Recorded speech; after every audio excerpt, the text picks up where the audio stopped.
نواب کی لاش اس کے وارثوں کے حوالے کر دی گئی۔ اس کے وارثوں کا ایک ہجوم تھا، کئی تو اس کے بیٹے تھے، کچھ اس کی بیویوں کے، اور بعض ان عورتوں کے جنہیں نواب نے نکاح کے بغیر بیویاں بنائے رکھا تھا۔ نواب کی لاش پر کوئی رونے والا بھی نہیں تھا، اس کے لواحقین اور متعلقین کا ہجوم تھا، لیکن کسی کی آنکھ میں آنسو نہیں تھا۔ میں نے چند ایک جوان لڑکیاں بھی دیکھیں، ان کے چہروں پر غم کا ہلکا سا بھی تاثر نہیں تھا۔ لاش آتے ہی اس کے کفن دفن کی تیاریاں شروع ہو گئی۔ وہ زندہ تھا تو سب مکھیوں کی طرح اس پر بھن بھناتے تھے اور انعام و کرام کے لالچ میں اس کی جوتیاں چاٹتے تھے اور اس کے آگے رکوع و سجود کرتے تھے، مگر اب وہ ان کے لیے مردار بن گیا تھا۔ وہ چیری پھاڑی ہوئی لاش تھا جسے بڑی جلدی قبر میں اتار دینے کی تیاریاں ہو رہی تھی۔ وہ 17-18 برس کا ایک خوبصورت نوجوان تھا جو قانون کے مطابق اس کا جانشین تھا۔ میرا نام سردار علی خان ہے۔ اس نے میرے پاس آ کر ہاتھ آگے بڑھایا اور کہا، میں نواب کا بیٹا ہوں اور اب ریاست کی ساری ذمہ داریاں میرے کندھوں پر آ پڑی ہیں۔ آپ کو یہاں کوئی تکلیف تو نہیں؟ مجھے بتانا۔ دن کا 1 بج رہا تھا جب نواب کو دفن کر دیا گیا۔ اس سے گھنٹہ ڈیڑھ بعد علاقہ ڈی ایس پی آ گیا۔ سب انسپکٹر صوفی گواہوں کے بیان لیتا رہا۔ اس نے نوابزادہ مراد علی خان سے پوچھا کہ اسے کسی پر شک ہو کہ اس کے باپ کو قتل کی نیت سے زہر دیا گیا ہے تو بتا دے۔ بالکل نہیں، نوابزادے نے جواب دیا، کسی پر شک نہیں۔ میری طرف سے کوئی رپورٹ نہیں۔ حکیم صاحب ایسے آدمی نہیں۔ آپ میرا بیان لکھ سکتے ہیں کہ نواب صاحب نے خودکشی کی ہے۔ خودکشی لکھ لو، ڈی ایس پی نے حکم دیا۔ نوابزادہ صاحب کے اور 2-3 ذمہ دار آدمیوں کے بیان لکھ کر کیس ختم کر دو۔ اس نے نوابزادہ کی طرف دیکھا اور مسکرا کر اس کے ساتھ ہاتھ ملایا اور کہا، مبارک ہو مراد علی خان۔ مراد علی خان نے کہا لگا کر ڈی ایس پی سے ہاتھ ملایا جیسے اس کے باپ نے اپنی زندگی میں اسے اپنی گدی پر بٹھا دیا ہو۔ ڈی ایس پی چلا گیا۔ ہمیں وہ رات بھی وہیں گزارنی پڑی۔ اگلی صبح مجھے تھانے سے اطلاع ملی کہ میرے افسر آ رہے ہیں۔ دن کے 1:30 بجے میرے ہیڈ کوارٹر کے 3 انگریز افسر آ گئے۔ ایک میرا اے ایس پی تھا، دوسرا انسپکٹر ول اور تیسرا بھی انسپکٹر تھا۔ محل میں ایک بار پھر چہل پہل شروع ہو گئی تھی۔ شک تک نہیں ہوتا تھا کہ یہاں کوئی انسان مر گیا ہے، حالانکہ مرنے والا اہم شخصیت تھا۔ سب انسپکٹر سکندر، انسپکٹر ول نے مجھے اپنے پاس بلا کر کہا، کیا تم شہناز کے کمرے میں جا کر بیٹھتے رہے ہو؟ ہاں صاحب، میں نے جواب دیا۔ کیا کرتے رہے ہو وہاں؟ اس کے لہجے میں انگریزوں والا روب اور غصہ تھا۔ ایک تو اسے گواہی کے لیے تیار کرتا رہا ہوں، میں نے جواب دیا۔ وہ بہت ڈری ہوئی تھی، وہ بڑے خوفناک قید خانے میں رہی ہے۔ میں تم بدماشی کرتے رہے ہو؟ ول نے کہا، شہناز بدماش عورت ہے، میں جانتا ہوں۔ تم دونوں کا آپس میں کیا تعلق ہے؟ تم کہتے ہو کہ اسے دھوکے سے نواب کے پاس لایا گیا ہے، میں کہتا ہوں کہ یہ خود نواب کے پاس آئی تھی۔ صاحب بہادر، میں نے کہا، آپ بھی مجھے حکم دیں میں کیا کروں، اور میں نے کوئی جرم کیا ہے تو اس کی سزا دے۔ اس علاقے کے ڈی ایس پی صاحب نے تمہاری اچھی رپورٹ نہیں دی، ول نے کہا۔ ان کی رپورٹ غلط ہے، میں نے کہا۔ شٹ اپ، ول نے کہا۔ ڈی ایس پی صاحب جھوٹ نہیں بول سکتے۔ اور جھوٹ میں بھی نہیں بول سکتا انسپکٹر صاحب بہادر، میرے لہجے میں جرت اور تلخی تھی۔ ہم تمہیں اسپیشل برانچ سے نکال دیں گے، اس نے کہا، تمہارا دماغ ٹھیک نہیں رہا۔ یہ تھی غلامی۔ ایک ایسے انگریز رپورٹ کو صحیح مان رہا تھا جو مجھے جانتا ہی نہیں تھا۔ علاقہ ڈی ایس پی کو معلوم ہی نہیں تھا کہ میں نے اسپیشل برانچ میں کیسے کیسے کارنامے کر دکھائے ہیں۔ اسے صرف یہ شک ہو گیا تھا کہ میں شہناز کے پاس بری نیت سے جاتا ہوں۔ اسے میرے اور شہناز کے تعلق کا علم ہی نہیں تھا، لیکن ول نے اس کی رپورٹ کو سچ مان لیا اور مجھے ڈانٹنا شروع کر دیا۔ میں خاموش رہا، لیکن میرے سینے میں طوفان اٹھا جسے میں دبانے کی کوشش کرنے لگا۔ مجھے افسوس اس پر ہو رہا تھا کہ انسپکٹر ول کے ساتھ میری اور سلطان احمد کی دوستانہ بے تکلفی پیدا ہو گئی تھی۔ اس ڈی ایس پی نے وہ ختم کروا دی تھی۔ پھر مجھے اس پر افسوس آیا کہ میں نے سروس کے ابتدا میں ہی، جب میں ابھی نا تجربہ کار تھا، پختہ کار افسروں سے بڑھ کر کام کیے تھے۔ دہشت گرد گروہ توڑے تھے، اپنی جان کو خطرے میں ڈالا تھا، مگر ول نے میری اس کارکردگی پر بھی پانی پھیر دیا۔ مجھے ایسے محسوس ہونے لگا جیسے کوئی حادثہ ہونے والا ہو۔ میں غصے پر قابو پا لیا کرتا تھا۔ میں نے اپنے آپ کو غصے سے کبھی جلایا نہیں تھا، لیکن یہ غصہ کچھ اور ہی طرح کا تھا۔ میں کڑھا نہیں، دانت نہ پیسے، اور میں پریشان بھی نہ ہوا۔ لیکن میں کچھ اس طرح محسوس کرنے لگا جیسے غصہ کوئی ایسی صورت اختیار کر رہا ہے جسے میں ابھی سمجھ نہیں سکتا۔ اس سے تقریباً 2 گھنٹے بعد کا واقعہ ہے، میں نے خواجہ صاحب کو دیکھا۔ وہ محل کے ایک ملازم کے ساتھ تیز تیز چلتے آ رہے تھے۔ وہ اس طرف چلے گئے جہاں کسی کمرے میں انگریز افسر بیٹھے تھے۔ کچھ دیر کے بعد خواجہ صاحب واپس آئے۔ میں ایک طرف اوٹ میں ہو گیا تاکہ خواجہ صاحب کے ساتھ باتیں کرتے کوئی افسر نہ دیکھ لے۔ خواجہ صاحب ادھر ہی آ گئے۔ میرے افسروں نے بلایا تھا خواجہ صاحب؟ میں نے پوچھا۔ ہاں، خواجہ صاحب نے آہ بھر کر کہا۔ صاحب بہادر رات کو لڑکوں کا ناچ دیکھنا چاہتے ہیں، مجھے انتظام کرنے کا حکم ملا ہے۔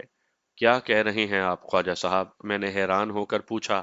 ابھی تو وہ بوڑھا پوری طرح قبر میں بھی نہیں اترا۔ یہاں تو لاشوں پر بھی ناچ ہوا کرتا ہے سکندر بیٹا، خواجہ صاحب نے کہا۔ 15-16 برس گزرے، نواب نے اپنی ایک بیگم کو زہر دلوایا تھا۔ ادھر ایک کمرے میں بیگم کو دھوکے میں زہر دے دیا گیا تھا۔ وہ مر رہی تھی اور نواب صاحب باہر باغ میں 2 انگریز افسروں کے اعزاز میں جشن منا رہے تھے۔ ناچ گانا ہو رہا تھا۔ دونوں انگریز افسر شراب میں بدمست نواب کے حرم کی ایک لڑکی کو اپنے ساتھ بٹھائے ہوئے بےہودہ حرکتیں کر رہے تھے۔ دوسرے دن بیگم کو خاموشی سے دفن کر دیا گیا۔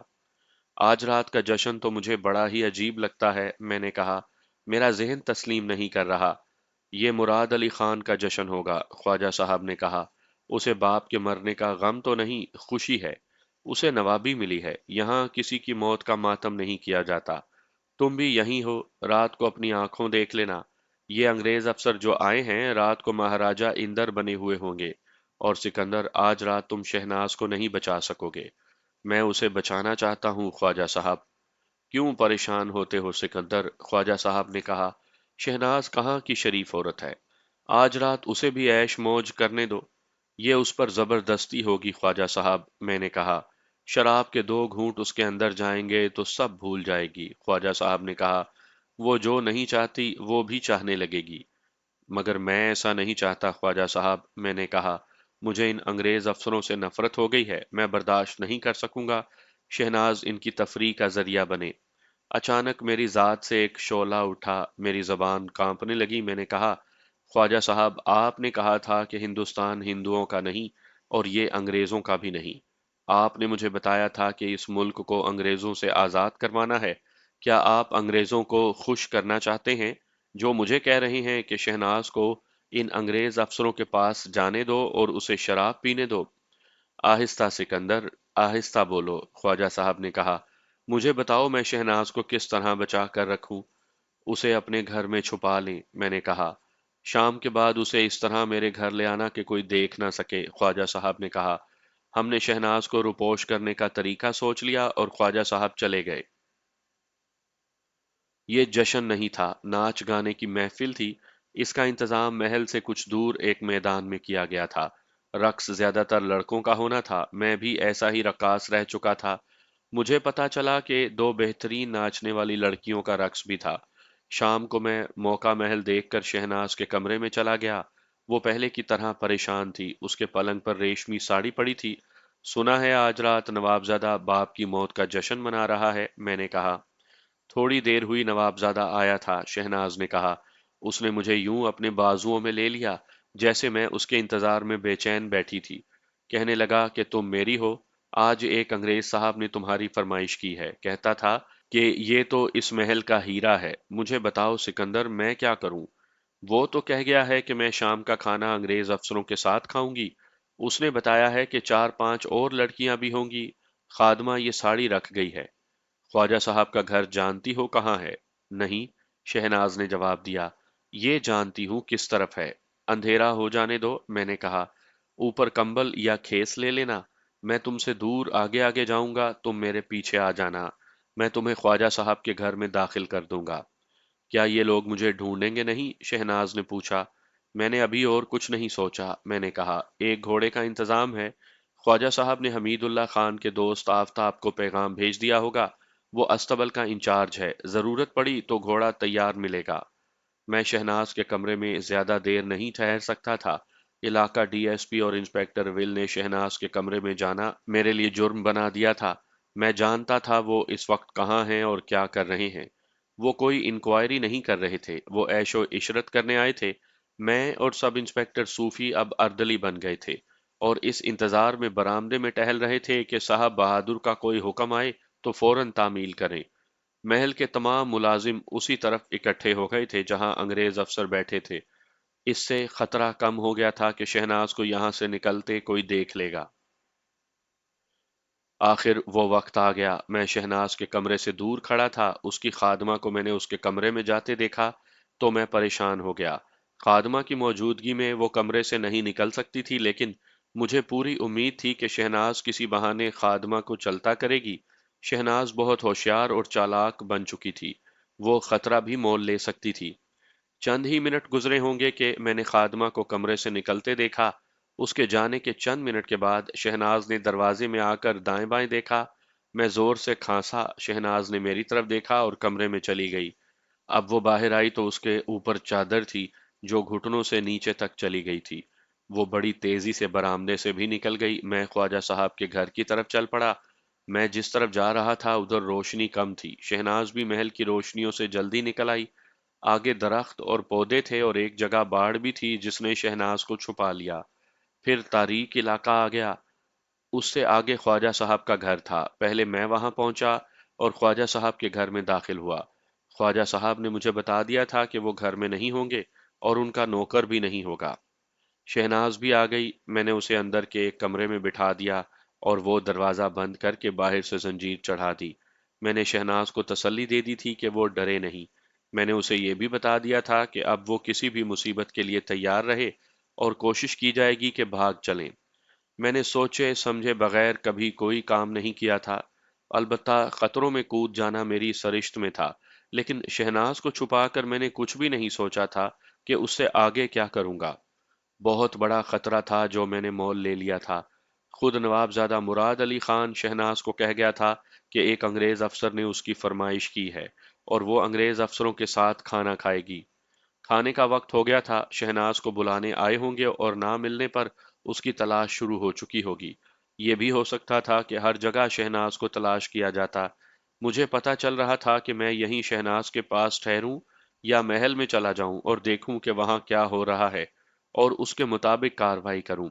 خواجہ صاحب چلے گئے تھے، انہوں نے ناچنے والے لڑکوں اور لڑکیوں کو اور سازندوں کو تیار کرنا تھا اور محفل ختم ہونے تک انہیں وہیں رہنا تھا۔ انہوں نے ایک گھوڑے کا انتظام تو کر دیا تھا، لیکن ابھی ہم نے یہ فیصلہ نہیں کیا تھا کہ بھاگنے کی صورت میں ہم جائیں گے کہاں۔ ابھی تو دیکھنا یہ تھا کہ شہناز کے لاپتہ ہونے کا شک مجھ پر کیا جا رہا ہے یا نہیں۔ مجھے بھولے سے بھی یہ خیال نہ آیا کہ شہناز کو واپس اس کے کمرے میں لے جاؤں اور اسے اس کے حال پر چھوڑ دوں اور اپنی نوکری خطرے میں نہ ڈالوں۔ شہناز میرے لیے ایک چیلنج بن گئی تھی اور میرے لیے یہ ارادہ پتھر کی لکیر کی مانند ہو گیا تھا کہ شہناز کو انگریز افسروں کے پاس نہیں جانے دوں گا۔ میں محل کی طرف چلا گیا۔ ایک کانسٹیبل نے مجھے بتایا کہ سب انسپیکٹر صوفی مجھے ڈھونڈ رہا ہے۔ میں اس کے پاس چلا گیا۔ کہاں غائب ہو گئے تھے؟ صوفی نے پوچھا اور کہنے لگا، ہمیں کھانے کے لیے بلایا جا رہا ہے۔ شہناز کو ڈھونڈ رہے ہیں۔ ایک نوکر کچھ پریشان سا دوڑتا پھر رہا تھا، میرے پاس رک گیا اور اپنے آقاؤں کو، انگریز افسروں اور شہناز کو گالیاں دے کر کہنے لگا کہ نواب کی ایک فاحشہ نہیں مل رہی۔ کہتا تھا کہ یہ نواب زیادہ ناچ گانا کروا کے اپنے باپ کی کل کروا رہا ہے۔ ڈھونڈتے رہیں صوفی صاحب، میں نے کہا، ہماری مجبوری ہے کہ یہاں موجود رہنا ہے۔ ایک منٹ یہاں ٹھہرنے کو جی نہیں چاہتا۔ ہمارے لیے ایک اور کمرے میں کھانے کا انتظام کیا گیا تھا۔ میں نے اپنے لیے ایسے حالات پیدا کر دیے تھے کہ بھوک ہی ماری گئی تھی۔ میرے ذہن پر شہناز سوار تھی اور میں بے خیالی میں کھانا کھا رہا تھا۔ ایک نہیں، چار پانچ کھانے تھے۔ روسٹ گوشت بھی تھا۔ ایسی ضیافت تو میں خواب میں بھی نہیں دیکھ سکتا تھا، لیکن پیٹ ان نوالوں کو قبول ہی نہیں کر رہا تھا جو میں زبردستی حلق میں ٹھوس رہا تھا۔ میں کھانا کھا ہی رہا تھا کہ ہمارے ہیڈ کوارٹر کے ایس پی کا اردلی جو اس کے ساتھ آیا تھا میرے پاس آیا اور میرے کان میں کہا کہ انسپیکٹر ول مجھے بلا رہا ہے۔ میں کھانا چھوڑ کر چلا گیا۔ وہ محل کے دوسرے حصے میں ایک برآمدے میں کھڑا تھا، اس کے ساتھ علاقہ ڈی ایس پی تھا۔ شہناز کہاں ہے؟ ول نے مجھ سے پوچھا۔ شہناز؟ میں نے حیران ہو کر کہا، وہ میرے پاس تو نہیں تھی، میں تو اس کے کمرے میں بھی نہیں گیا صاحب۔ شہناز کہاں ہے؟ اس نے چھڑی کا سرا میرے کندھے پر رکھ کر روب سے پوچھا۔ تم جانتے ہو وہ کدھر چلی گئی ہے؟ میں کیسے جان سکتا ہوں صاحب بہادر، میں نے تحمل سے کہا۔